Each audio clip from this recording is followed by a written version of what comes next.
Hi everyone, welcome back to my kitchen. And it's only been a few days. Isn't that nice? I'm so excited. Hey, we are actually doing an apple raspberry crostata. I had only made this a couple of weeks ago and I thought it was so wonderful and it was so delicious and bright flavors. I thought this would be perfect maybe on at Easter brunch or Easter lunch. Just sometime that you want a delicious tasting dessert, but you don't want something really, really heavy. So that's what this is. And it is made in a tart shell pan that has a removable bottom. So that just makes it easier to get it out. I think you could use just a regular tart pan. They may all have removable bottoms. I'm not sure. But that's what I have. And just funny story, I didn't really realize I had that. And I was in my drawer, I found it, and when I mentioned it to our son, BJ, he said, yeah, you've had that for about 4 or 5 years. That's why we have children. Because some of you have mentioned, and I am the same. Walk into a room, forget what I went for. So, but that's why you use a recipe, and that's why you keep them, so you don't have to guess. So, let's get started, because this is going to be in 2 steps. We're going to make our crust, and then we'll make our filling for our crostata, our tart. So, this is a real sweet crust and it's delicious. Starts with just a stick of butter. And I think we've talked about this before. I always have salted. I think she actually called for unsalted. I don't have that. So, a stick of butter, half a cup of just regular granulated sugar. And we're going to have to cream that together. So, that's going to make a little bit of noise for us. I should have got that started before we got here, but that's what we're doing. We're going to cream the butter and sugar, then we're going to start adding the things to it. You have to have 1 egg and then an additional egg yolk. So I know y'all know how to separate an egg, but there are lots of different ways to do it that make it simple. You know, if you want to crack it, run it through your hand and put the yolk in here, whatever's easiest for you. I just use my shells, but you know, I've been doing it for a long time, so it just comes easy for me. So after we've got our sugar in there, I was going to say too, there's not a lot of things I had to purchase for this. Most of it I had, which that's always a nice thing in my mind. But pure almond extract, I had that. I don't know what I bought it for, but I already had it. So bonus, we need a half a teaspoon of almond extract. I'm going to put that right in. You're going to need to turn it off just for a second. Scrape the sides down, which that's always, and you can do this with just a spatula. You don't have to use a mixer. I just use a mixer because it seems like it comes together quicker, or a handheld mixer, whatever you've got. You know, utilize what you've got. And I leave my stand mixer out all the time because if I'm cooking, I've probably got something that I'm using it for. I even use it to whip potatoes. I just use the whipping paddle and I'll whip potatoes in it. So let me get this mixed back together. In this, I have my 1 large egg and 1 egg yolk. So that's going to go in. We're just getting all this mixed and ready for the dry ingredients. Let me give that a little push. One thing I did have to buy, and the only reason I did was because the girl that I watched make this said that the almond flour that I purchased really helped it to taste a little bit nuttier. So you use 1.5 cups of just regular flour and then 1/4 cup of the almond flour. So I did purchase this. I do remember thinking at some point that it was expensive, but it really wasn't this time. And it might have been because I bought the Great Value brand, but it wasn't bad. And I think it's, really worth it because I really liked the taste and the crispness of the crust when I made it before. Let me just slow this down here and take another look at it. Those eggs are getting all really well incorporated. I did also set my eggs out. I knew I was going to make this, so probably about an hour ago, I set my eggs out. They just seem to mix better with your ingredients if they're warm. I do it either way. If I forget, and I don't set my eggs out, I still use them and I don't have a problem. But if you think about it, just so you'll know they'll incorporate real well, set them out, let them warm up a little bit, and you'll be miles ahead when it comes to mixing and getting everything together. Okay, when this gets to the point and we're almost there, for our dry ingredients, let me show you what we're going to put in here. I already have a cup and a half of all-purpose flour and my 1/4 of a cup of almond flour. I already have that in here. Pretty sure I put the almond flour in here. Let me just see if I've got 2 cups. I've got 2 cups, so almost 2 cups. So we do have the almond flour in there, so that's good. Into this, we also are going to put a teaspoon of baking powder. And I'll tell you this, because this has to set for 20 minutes, I actually have a dough ready for us to go when we finish mixing this. But I noticed when I was getting this second batch together, I had put baking soda. I don't know what difference that is going to make, but this one is the baking powder. So 1 teaspoon of baking powder, 1/4 a teaspoon of kosher salt. This is my half, so we'll put in 1/4. Then we have, that's it. That's all we have in here. So it's good to do is just get a whisk. And I just thought this would be easy to pour. So I've got everything in here, hopefully. And we're going to add that to our mixture here. You'll notice when it starts working, you'll hear the change. And we're just going to mix this together until it gets really well mixed up. Then we're going to take it out and get it ready to go in our shell. Hear it start working. It's working hard now. Let me let it go just a little bit longer. You don't want it to go real long when you've got the flour in it, but this will come together really well. Okay, let me get this off and just get everything off your beater, or do the best you can.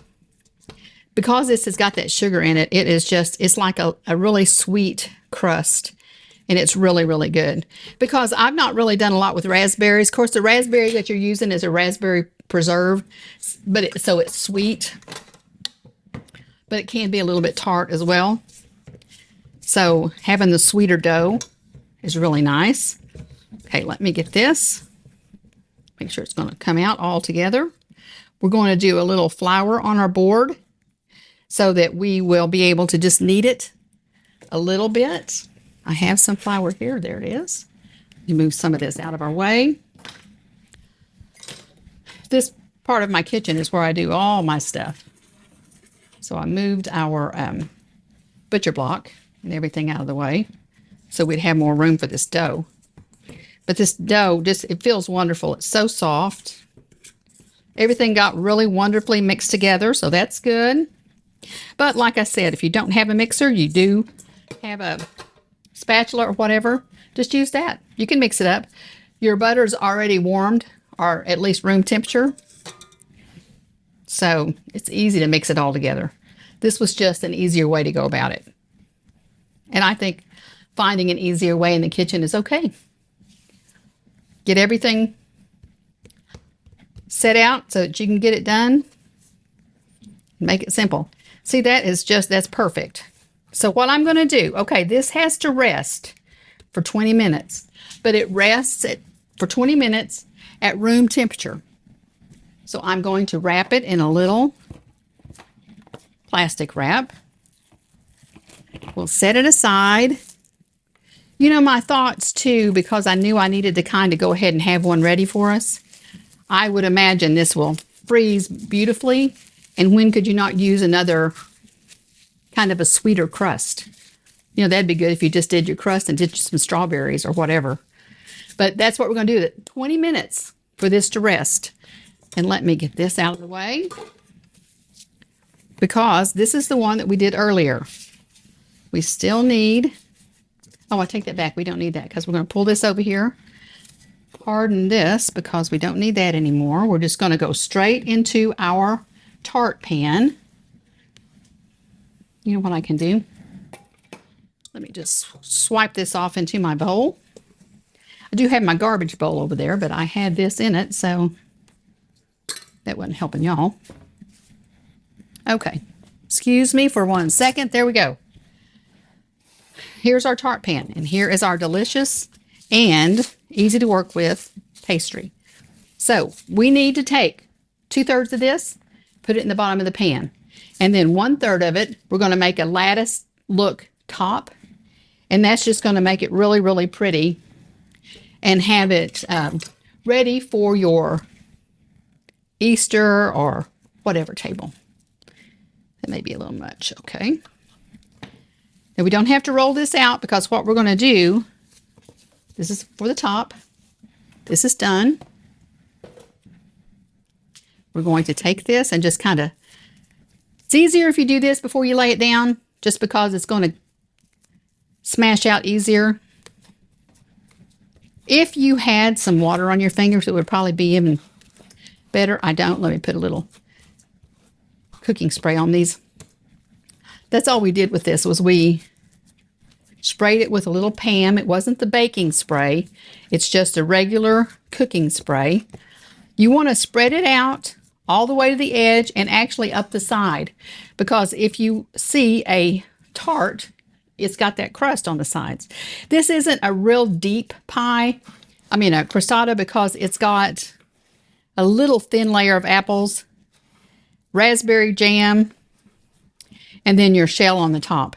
So it doesn't have to come up real deep, and but it will look beautiful, and it cooks up so pretty, and it cooks up quick. One thing we are going to have to do, we're going to have to leave you for a bit, because when we get this all put together, it needs to rest in the refrigerator for about 30 minutes before you put it in the oven. And during that time, we'll be apart, which means you can go ahead and get whatever you need to get done, or sit down and watch the news, whatever you want to do. Because we're just going to let it sit in the fridge. Then it will go into the oven for 30 to 35 minutes. So I think what we'll do is just, once we get to that point, we won't come back until it's actually coming out of the oven, so y'all can see us cut it. Because I know sometimes y'all like to see the finished product and even have us sample it. So I think that looks great. Like I said, this is very forgiving. If it splits or if it is real thin in one area, just move it over. That's not a problem. But I think that's going to come up high enough on the sides for our filling. So now we'll move back on to the filling, which is the apple. You can use any kind of apple that you like. We are fans of ambrosia apples. Those are super sweet. I want to think that that's what I used last time. But I had gotten these. They're cosmic apples. They're a nice firm apple, and they're not tart, but they're not as sweet. Does that make sense? Not really, does it? But I hope it's a good option. So you just take your apples. We're going to go all the way around. You cut them really thin. See how thin I've cut those? You know, I think if you wanted it more appley, you could absolutely leave them a little bit thicker. This is just the way they were done when I watched it. And, you know, I'm kind of a stickler for that. If we made it several times, you know, I might find something I'd like more. But I try to stay pretty true to the recipe when we're working together, and when we're duplicating someone else's recipe, I just feel like they've done a good job getting it ready. I can honor that and try it and see what I think. You know, that's what, think about how long recipes have been around. People have been providing for their families for, who knows? Who knows? So, following recipes to me is just someone said, this is what I think is delicious. give it a try and see what you think. I'm willing to give it a try and see what I think. But I like the feel of these apples too. They're so firm. We ended up with a few extras. I think I'll just slice them over here. There's no right or wrong. When you cut it, you're really not going to notice it, but I don't want to waste them. I did not put any lemon juice or anything on these. And I haven't had them cut that long, but they didn't really brown much, so I think they're fine. So now we're going to take an orange. That is one thing I did have to buy. I don't keep oranges. And I don't know why. I like oranges and I like orange zest, but this just called for the zest of one whole orange, which is quite a bit. So there are several ways that you can zest an orange. If you do it like this, you're catching all your zest, which is kind of a neat way to do it. But let me show you. I'll do half of it this way. And truthfully, the zest of any citrus is so flavorful. And you only want to get past that dark orange. You don't want to go any deeper because it will get bitter. So that's a little bit of the zest I've got already. I've still got half to go. I was going to show you both ways to do it. But you just sprinkle it all over. We'll have to come back and move that around because it kind of got clumpy on us. But the other way you do it is if you do it with your fruit up, it's just going to fall on it. So did the orange. These are big oranges, and my hands aren't very big, so they're kind of hard to hold. But I don't know if you can see. Sometimes maybe that goes on a little bit easier because it doesn't clump up like that last little bit did. And I knew this wouldn't take us very long, so that's why I thought we'd do it together. But, and we looked at that. Let me go this way so I can get this up here.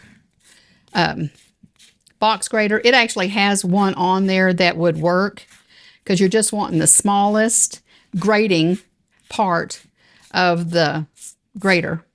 Okay. Okay, that is going to taste wonderful. Just spread it out the best you can. Put my apple back where it was that I moved it. We're going to put raspberry preserves over the top of this. The orange, save it, juice it for breakfast, whatever. Because we just needed the zest. Okay, now we're going to use a cup of raspberry jam. And I got the seedless. I'm not a huge fan of seeds. So it's a cup, and it's almost a cup. I had bought one jar, and I used it when I made the other one.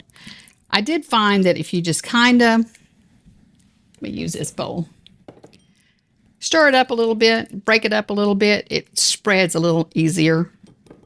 And I have a whisk here too. Let me do that. So what do y'all think so far?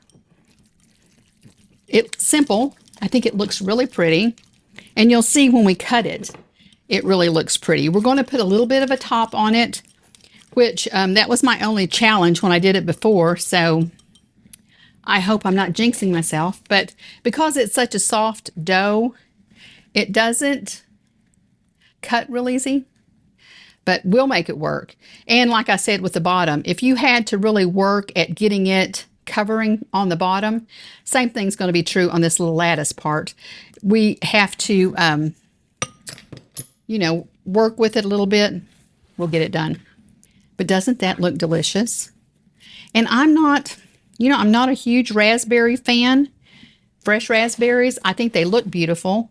I think it's just the tartness of it. And it probably, if I had a really good recipe that would help me fall in love with them, I might do it. So if you've got one, send it to me. Okay, so that's going to be the crostata. And we're going to take what we have here, and we are going to, I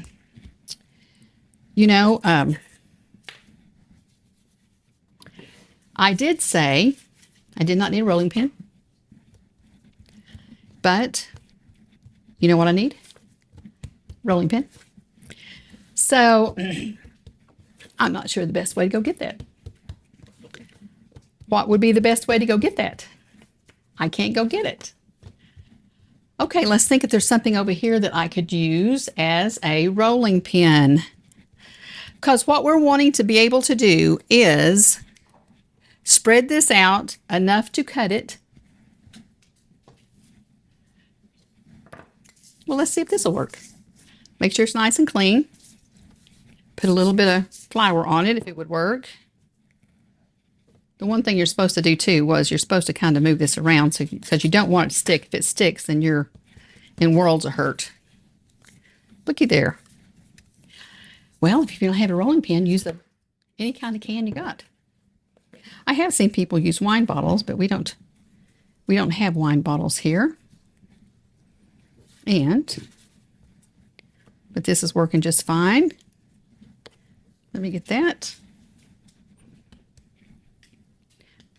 Well, I'm saying it's working fine. It's kind of falling apart. Okay, we're going to start over. I am going to need a little flour. So, let's see what we can do here to make this work.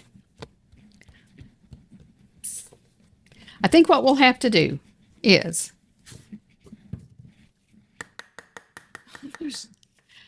I guess I could do a little spray. See if that would work.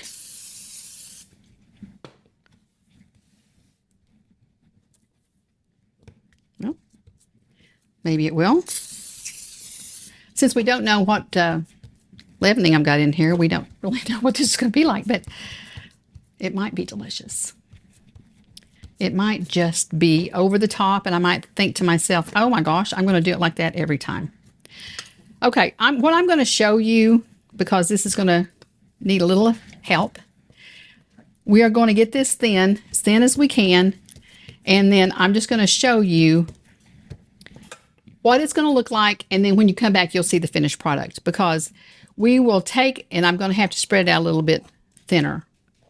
So I'm just going to kind of show you what it's going to be like, and then when you come back, you'll see what we ended up with. But see, that needs that little bit of flour. We are going to go across just like you would a pie. I promise it'll look better when you come back. So, and we'll go this way, and then we'll come and go this way. So, I'm going to have to work on that. But know that while you're gone, I'm going to finish the top of this pie. The oven's preheated to 350. Oh no, we're going to go in the oven after we refrigerate for 30 minutes. So I'll get it all pretty. We'll put it into the refrigerator for 30 minutes, which will help it get, because this, you notice how soft this dough is, that'll help it set. And we will pull it out of the refrigerator, put it into the oven, cook it for 30 more minutes, and then we will see you back here. So that's going to be an hour. But in that length of time, I will have the top beautiful. We will meet back here and we will see the beautiful finished apple raspberry crostata. So I'll see you back here in about an hour. Okay, welcome back. The crostata is ready and it looks delicious. Couple of things I left off because I was having the meltdown about the pastry on top, but as you can see, it's perfect. We did get the pastry on top and then do a little egg wash on it. And then it was sprinkled with these shaved almonds or slivered almonds. So it covered all my little problems. But this is what it looks like. I cooked it for 30 minutes at 350. I'm not going to go back through the recipe and how to do it. I am going to post it, however, in our link. So this is the reason for the removable bottom. Whoops, that makes it beautiful. Makes it easy to serve. I'm just going to cut us a piece. That crust is nice and crisp. I'm just going to cut a little sliver. But I would think this makes 8. So those would be delicious. And I would say if you want to, doesn't that look pretty? If you want to serve it with a cream of some kind, that would absolutely be acceptable too. I don't know. I don't know that you'd want ice cream, but I'm really happy with the way it turned out. It looks wonderful. And let me just give it a try. Like I said, this is one of my first recipes that I have used raspberries. It's very good. It's delicious because the sweetness of the crust and the crispness of the crust comes through. And then you've got your apple, and that berry is a little tart. Really good. I hope you'll try it. I hope you'll love it. And thanks for being with us today for this little sweet treat. Have a great evening, and we'll see you soon.